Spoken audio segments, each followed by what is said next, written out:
Et on l'accueille avec grand bonheur, Eric Moureichan. Merci Eric, bienvenue sur Armada, dis donc. Merci de m'accueillir. C'est un réel plaisir. On va parler d'un projet, on va poursuivre avec un esprit de liberté, grâce justement à ce projet éducatif de Mihaela Petrovan et le campus de Vulturesti, un projet qui illustre à la fois le soutien et le développement envers nos jeunes. Alors tout d'abord, Daniela, pour ceux qui ne savent pas ce que c'est, qu'est-ce que l'ARSD, l'Association roumaine pour le soutien et le développement? L'association roumaine pour le soutien et le développement, c'est une association qui s'est née en 2016 à cause des mauvaises images de la Roumanie. Alors, on a... je me rappelle, vous me faire les souvenirs. Alors, on était une petite équipe de théâtre au Théâtre de l'Orme. Là, on a trouvé encore des personnes. C'était un début un peu difficile, mais surtout, moi, j'ai décidé de faire cette association pour défendre l'image de la Roumanie. Après, aider les personnes dans les démarches administratives qui sont très difficiles en France, et aussi de faire la culture, de faire des spectacles, de promouvoir les spectacles qui arrivent sur Paris, d'aider à la traduction, d'aider les personnes qui viennent de la Roumanie. Aussi, on s'est rendu sur les plateaux de tout, même les plateaux du salon de tourisme, les salons où on trouve les Roumains, on était présentes. Aussi les plateaux, les présentations du bâtiment, du tout, on touche tous les domaines. On essaye d'être là où est besoin de nous. En fait, la RSD rassemble, et oui, c'est ça qui est bien. Alors moi justement, ce projet, on va le présenter, et il a commencé à voir le jour justement, et ça fait 1 an que ça dure.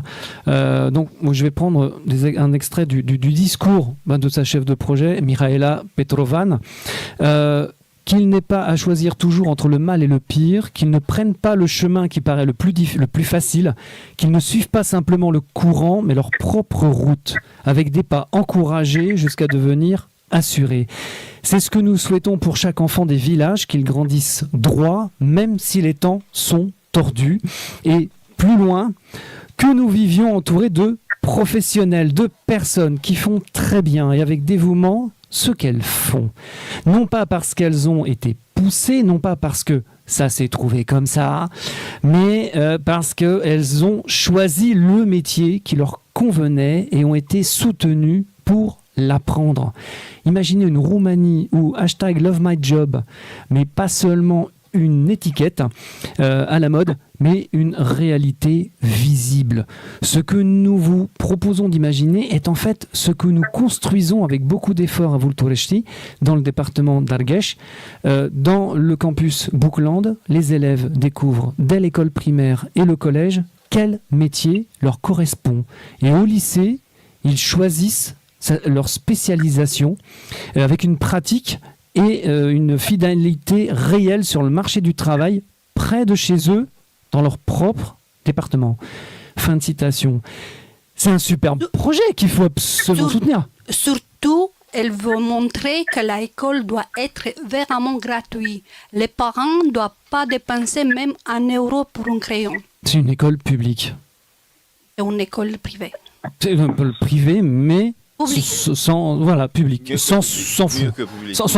Mieux que public. Mieux que public, Gigi. Oui. Non, mais je suis presque du début. J'ai connu Madame Petrovan, elle est venue à un spectacle et elle m'a parlé de ça. Je pensais que c'est un peu... j'ai dit oui, une dame qui a des idées. Et puis, des idées formidables, parce que j'ai vu des photos. Et il faut que vous voyez les yeux de ces enfants, de ces adolescents. Les yeux. Rien, c'est le meilleur ambassadeur qu'ils puissent avoir. Comme ils sont ouverts, j'ai vu, regardez, j'ai vu plein de photos ou des vidéos où ils parlent, mais pas comme des enfants. J'ai vécu, quand j'étais petit, j'ai vécu dans les villages. Je sais ce que c'est. Et je sais comme il n'y a rien dedans. Dans ces villages, il n'y a presque rien. Juste la poussière dans la rue, puis le puits où on prend de l'eau. Je me souviens, moi, j'allais les pieds nus dans la poussière avec les 2 seaux d'eau, un pour se laver, l'autre pour boire. Et tout d'un coup, c'est ce miracle.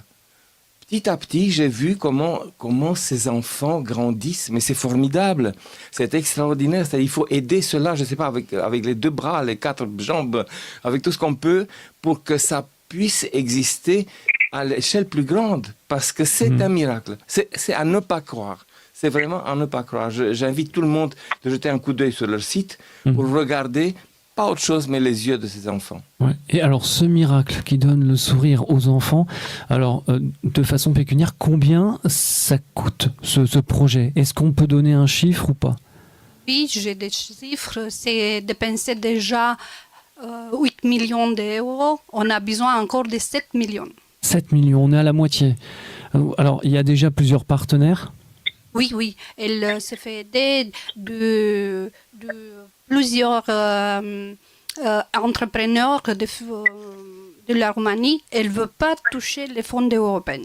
Elle veut montrer que nous, on peut construire de nous-mêmes de notre richesse, de la population, de personnes qui veulent aider les entreprises.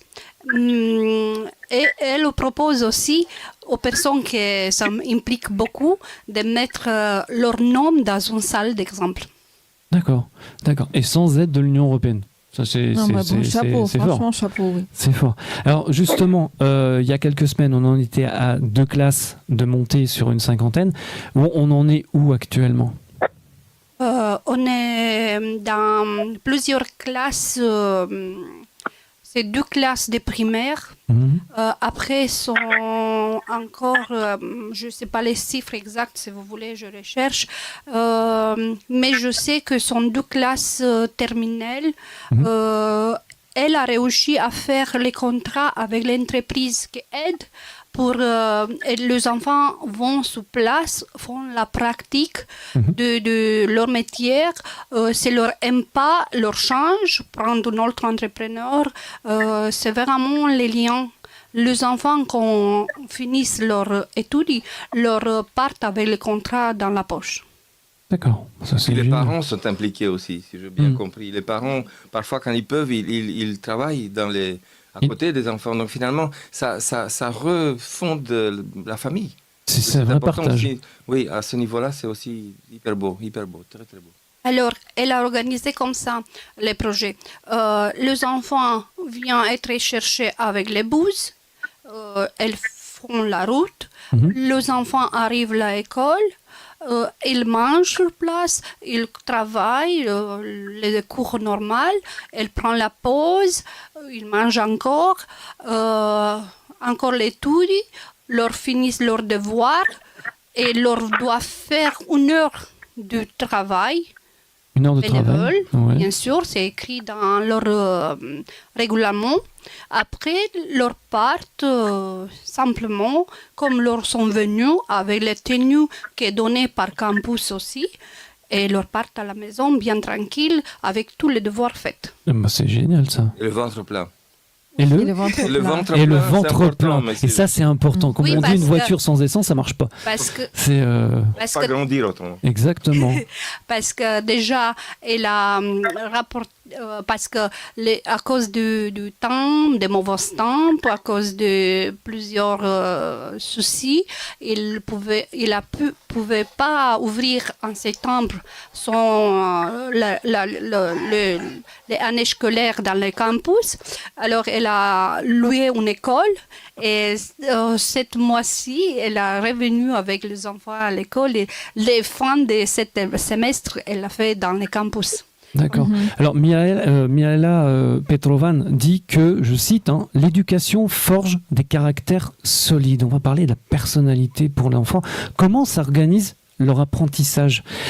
C'est comment? Ils prennent des responsabilités. Et en fait, tout est gratuit, c'est ça? Et tout est gratuit.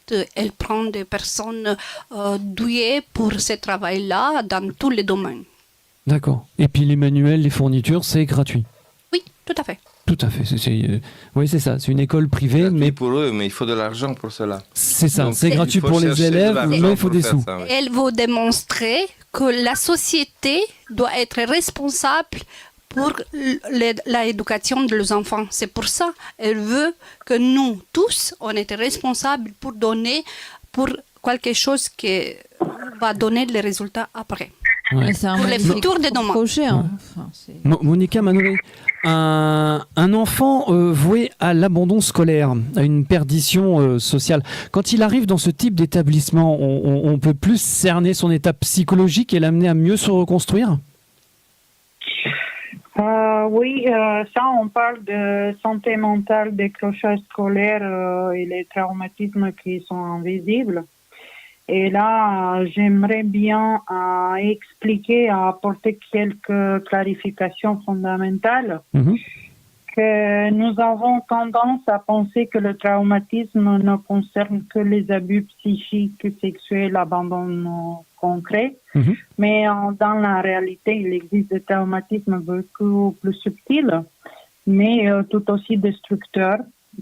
Et là, on parle de nos enfants, qu'il faut s'adapter en fait à notre langue, à notre culture. Et que des fois les parents ils sont trop débordés avec leur travail et quand ils arrivent le soir à la maison en fait ils peuvent pas s'occuper des enfants parce que même la langue pour eux c'est en langue étrangère qu'ils n'ont pas pris dès le début correctement. Et là le climat pour l'enfant déjà c'est destructeur parce qu'il n'y a pas les bases.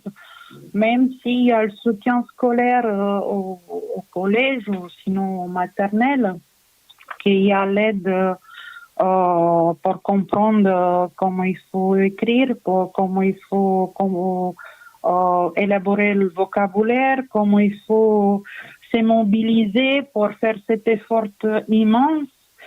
Là, inconsciemment, ils mettent en place un mécanisme de défense, de retraite. Il se va dissociation de cette émotion. Il va mettre en place une anesthésie émotionnelle